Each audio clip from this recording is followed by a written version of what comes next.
Hello बच्चों, let's see the question कह रहा है कि the IUPAC name of the following compound is. तो इस कंपाउंड का बेटा आईयूपीएक नेम पूछा जा रहा है। तो आप एक चीज नोट करिए बेटा ध्यान से यहाँ पर कि मेरे क्या है, तीन तीन सीएन ग्रुप लगे हैं। वैसे तो हम क्या करते हैं बेटा, अगर ये फंक्शनल ग्रुप की तरह काम करते हैं तो इसको नाइट्राइल वर्ड यूज करते हैं, ठीक है। पर बेटा यहाँ पे जब ये काम करेगा फंक्शनल ग्रुप की तरह बेटा, पर हम क्या करेंगे बेटा, नंबरिंग उसको इसको इस तरीके से कर रहे होंगे 1 2 3, क्योंकि तीनों ही अपने आप में क्या है बेटा, एक तरह से क्या है बेटा, मेरे सब्स्टिट्यूट की तरह काम करना चाहते हैं, ठीक है। तो मैं क्या कहूंगा बेटा कि यहाँ पे जब बेटा कोई एक ऐसा फंक्शनल ग्रुप होता है जो कार्बन कंटेनिंग होता है, पर उसके कार्बन हम काउंट नहीं करते मेन चेन के अंदर, तो उसके स्पेशल सफिक्स यूज किए जाते हैं। क्या यूज किया जाता है बेटा? स्पेशल सफिक्स वर्ड यूज किए जाते हैं। फॉर एग्जाम्पल मैं आपको बताऊं, नाम कैसे लिखते हैं बेटा हम, कोई भी आईयूपीएक नेम होता है उसके अंदर तीन पार्ट होते हैं बेटा। एक होता है मेरा प्रीफिक्स पार्ट जिसके अंदर सब्स्टिट्यूएंट का नाम आता है, ठीक है।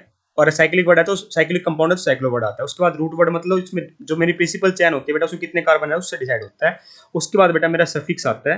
सफिक्स में दो टाइप होते हैं बेटा, पहले मल्टीपल बॉन्ड्स के लिए, और बाद में क्या आता है बेटा, मेरा जो मेन फंक्शनल ग्रुप होता है। तो यहाँ पे फंक्शनल ग्रुप तो साइनाइड है, पर देखा जाए तो यहाँ पे बेटा ये साइनाइड मेरा मेन चैन में काउंट नहीं होगा। तो इसके लिए हम स्पेशल सफिक्स यूज करते हैं, दैट इज कार्बोनाइट्राइल। क्या यूज करते हैं बेटा? कार्बोनाइट्राइल वर्ड यूज करते हैं। बस इतना ही ध्यान रखना था।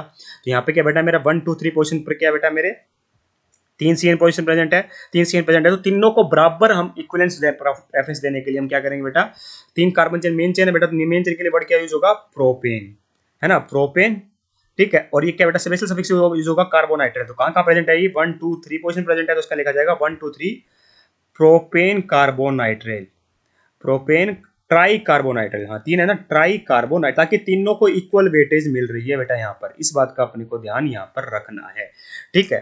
तो पहला देखिए 1 2 3 ट्राइसाइनो, ट्राइसाइनो वर्ड यूज नहीं करेंगे। मैंने क्या कहा बेटा आपको, जब कार्बन काउंट ही नहीं हो रहा है तो स्पेशल सफिक्स यूज करते हैं, दैट इज कार्बोनाइट्राइल। यहाँ तो बेटा अमाइन लगा दिया, अमाइन तो बढ़ा ही नहीं, अमाइन तो NH3 के लिए, NH2 के लिए होता है ना, ठीक है। 1 2 3 प्रोपेन ट्राई कार्बोनाइट्राइल, ये बिल्कुल सही है बेटा, option number third. 3 cyano propane नहीं बेटा, मैंने क्या कहा, तीनों को इक्वल वेटेज हम देने जा रहे हैं, तो option number third perfectly correct होगा। I hope you understand the answer. Thank you so much.